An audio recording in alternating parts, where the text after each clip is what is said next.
Assalamualaikum warahmatullahi wabarakatuh. Kami dari kelompok 1 yang beranggotakan Trida Iriani NIM 1911200002271, Ferry Aldiansah NIM 1911200002272, Lailatul Muyasyarah NIM 1911200002275 akan menyampaikan materi lanjutan tentang konsolidasi pada anak perusahaan yang dimiliki kurang dari kepemilikan penuh. Penghentian konsolidasi. Anak perusahaan terkonsolidasi dikeluarkan dari konsolidasi jika tidak lagi memenuhi kriteria konsolidasi. Biasanya, karena induk perusahaan tidak lagi memiliki pengendalian atas anak perusahaan. Misalnya, anak perusahaan bangkrut. Pada beberapa kasus, anak perusahaan juga tidak memenuhi kualifikasi untuk dilaporkan menggunakan metode ekuitas, dan induk harus melaporkannya dengan metode biaya. Ketika terjadi perubahan metode akuntansi seperti ini, laporan keuangan setelah perubahan terjadi dipandang sebagai laporan keuangan entitas berbeda. Perlakuan untuk laba komprehensif lainnya. Pendapatan komprehensif lain atau other comprehensive income, di mana di dalamnya termasuk semua pendapatan, beban, keuntungan, dan kerugian yang berdasarkan prinsip akuntansi berterima umum tidak dimasukkan dalam laba bersih. Akun laba komprehensif lainnya adalah akun temporer yang akan ditutup tiap akhir periode. Tidak seperti pendapatan dan beban yang tiap akhir periode ditutup ke saldo laba. Akun laba komprehensif lainnya ditutup ke akun khusus ekuitas pemegang saham akumulasi laba komprehensif lainnya.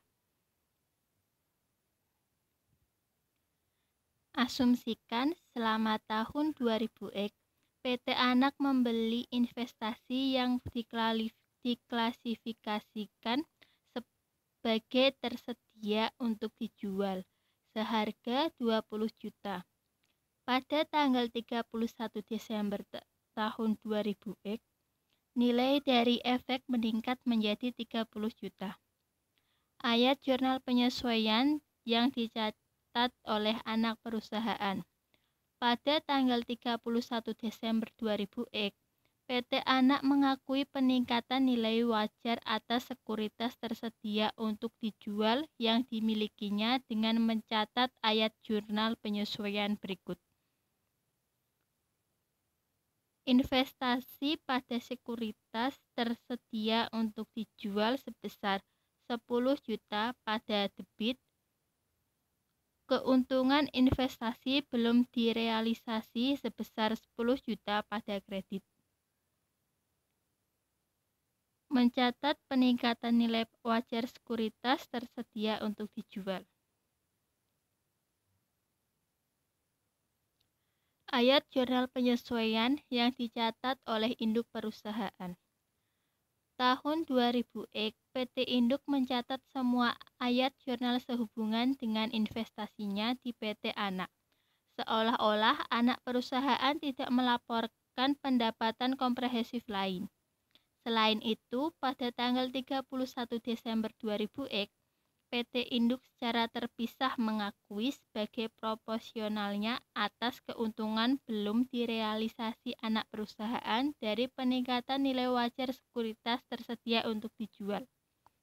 Jurnalnya, investasi pada saham PT Anak sebesar 8 juta pada debit, laba komprehensif lainnya dan anak perusahaan keuntungan belum direalisasi dari investasi sebesar 8 juta pada kredit. Untuk mencatat bagian proporsional PT Induk atas peningkatan nilai sekuritas tersedia untuk dijual yang dimiliki anak perusahaan. Pertimbangan tambahan. Jika akun valuasi anak perusahaan pada akuisisi PSAK 22 menunjukkan bahwa seluruh aset dan liabilitas yang diambil alih dalam kombinasi bisnis seharusnya dinilai pada nilai wajar tanggal akuisisi. Untuk beberapa akun valuasi seperti akumulasi penyusutan, bahwa jumlah akun valuasi tanggal akuisisi harus diimbangi terhadap akun aset terkait setiap waktu laporan konsolidasian dibuat. Saldo laba negatif anak perusahaan saat akuisisi. Induk perusahaan mungkin membeli anak perusahaan dengan akun saldo laba bernilai negatif atau memiliki saldo debit. Akumulasi defisit anak perusahaan saat akuisisi tidak menimbulkan masalah. Tidak menimbulkan masalah khusus dalam pelaporan konsolidasi.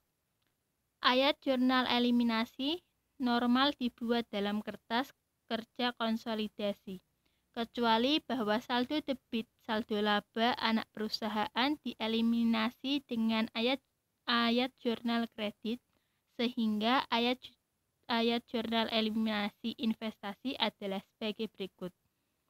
Modal saham-saham biasa anak perusahaan di debit, selisih di debit, saldo laba di kredit, investasi pada saham PT anak di kredit. Untuk mengeliminasi saldo investasi. Konsolidasi dan metode biaya. Tidak semua induk perusahaan menggunakan metode ekuitas untuk mencatat investasi pada PT anak yang akan dikonsolidasi, dan juga penggunaan metode biaya atau metode ekuitas tidak akan berpengaruh terhadap laporan keuangan konsolidasian, karena saldo akun investasi pendapatan induk perusahaan dari anak perusahaan dan akun-akun terkait akan dieliminasi dalam penyusunan laporan keuangan konsolidasian. Konsolidasi tahun penggabungan usaha. Sebagai ilustrasi, PT Induk membeli 80% saham biasa PT Anak pada tanggal 1 Januari 2011 seharga 310 juta. Pada tanggal tersebut, nilai buku PT Anak secara keseluruhan sebesar 300 juta dan nilai wajar dari 20% kepentingan non-pengendalian sebesar 77.500.000. Selisih total 87.500.000. Dari perhitungan 310 juta ditambah 77.500.000 dikurangi 300 juta. Dari total selisih 5 juta berhubungan dengan persediaan yang terjual pada tahun 2011, 10 juta berhubungan dengan tanah, 60 juta berkaitan dengan bangunan dan peralatan yang memiliki masa ekonomis selama 10 tahun dari tanggal kombinasi, dan 12.500.000 berkaitan dengan goodwill yang dikurangi oleh 3.125.000 dari kerugian penurunan nilai selama tahun 2011 dan tetap konstan setelahnya. Konsolidasi tahun penggabungan untuk ayat jurnal induk perusahaan dengan menggunakan metode biaya. 1. Mencatat pembelian saham PT Anak. Investasi pada saham PT Anak sebesar 310 juta pada debit, kas 310 juta pada kredit. 2. Mencatat dividen dari PT Anak 30 juta dikali 80%. Kas 24 juta pada debit, pendapatan dividen 24 juta pada kredit.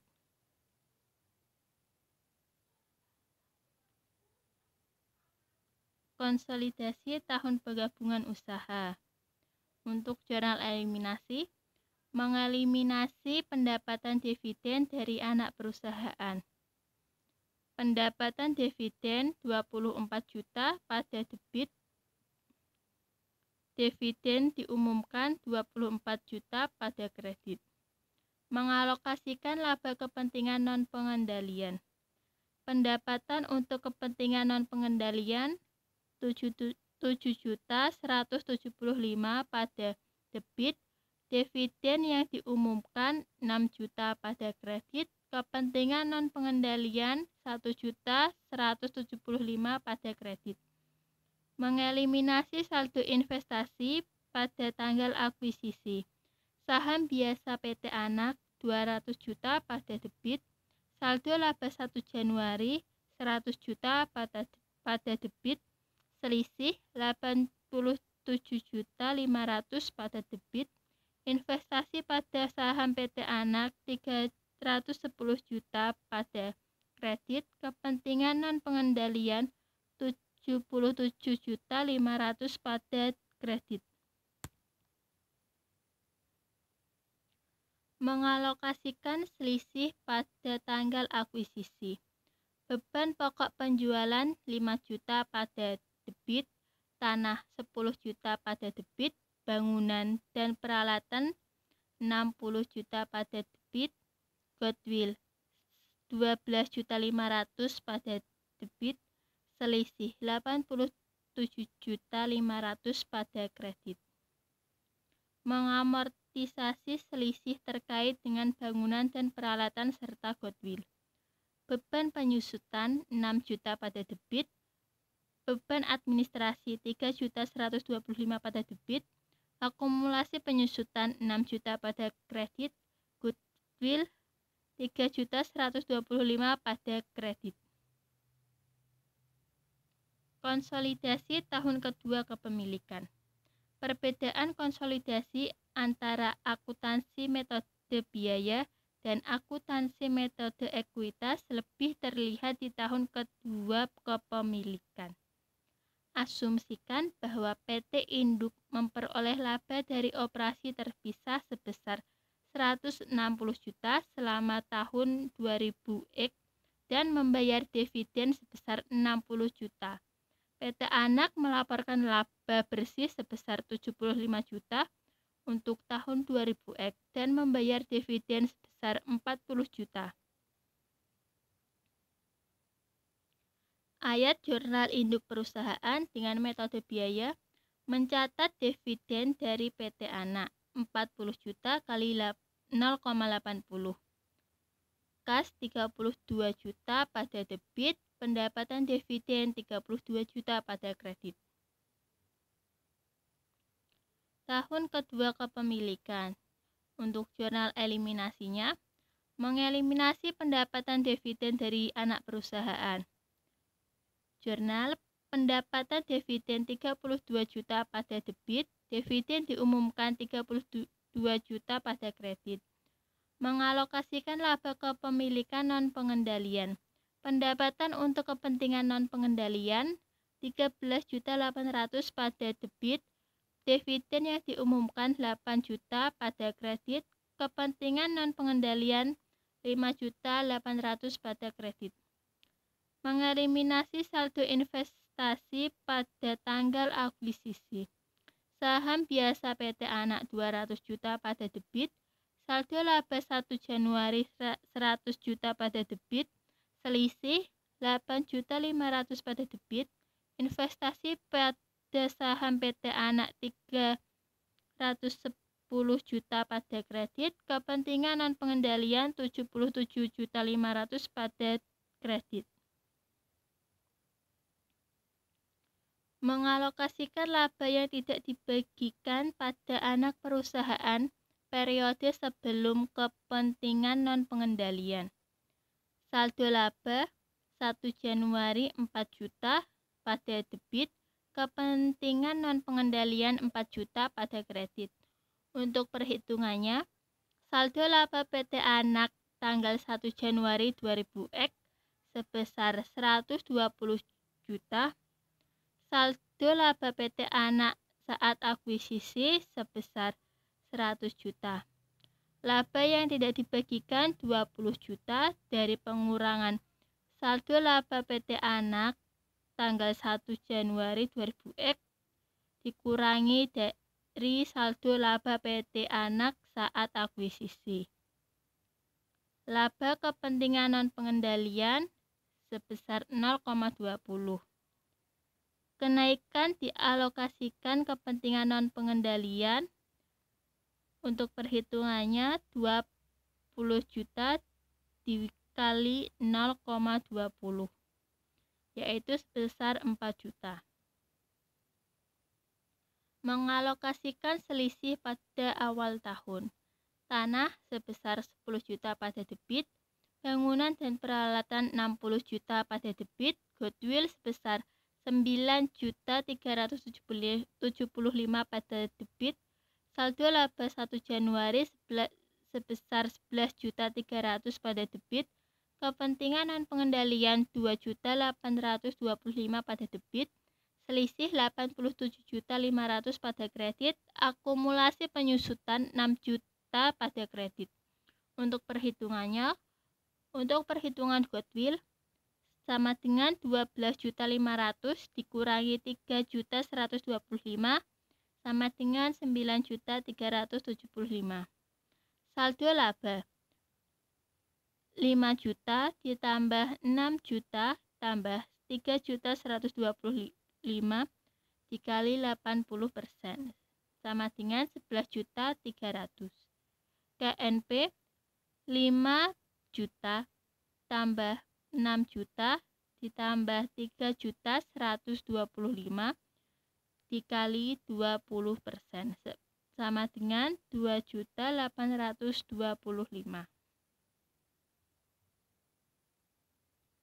Mengamortisasi selisih terkait dengan bangunan dan peralatan. Beban penyusutan 6 juta, akumulasi penyusutan 6 juta. Beban penyusutan pada debit, akumulasi pada kredit. Total selisih dihapus bukukan pada tahun 2000 Jumlah terkait dengan penjualan persediaan di tahun 2000 sebesar 5 juta pada debit. Penambahan penyusutan dari bangunan dan peralatan 6 juta pada debit. Penurunan nilai goodwill 3.125 pada kredit.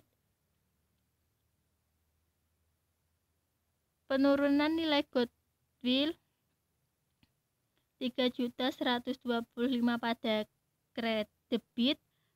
Pengurangan saldo laba awal 14.125 pada kredit.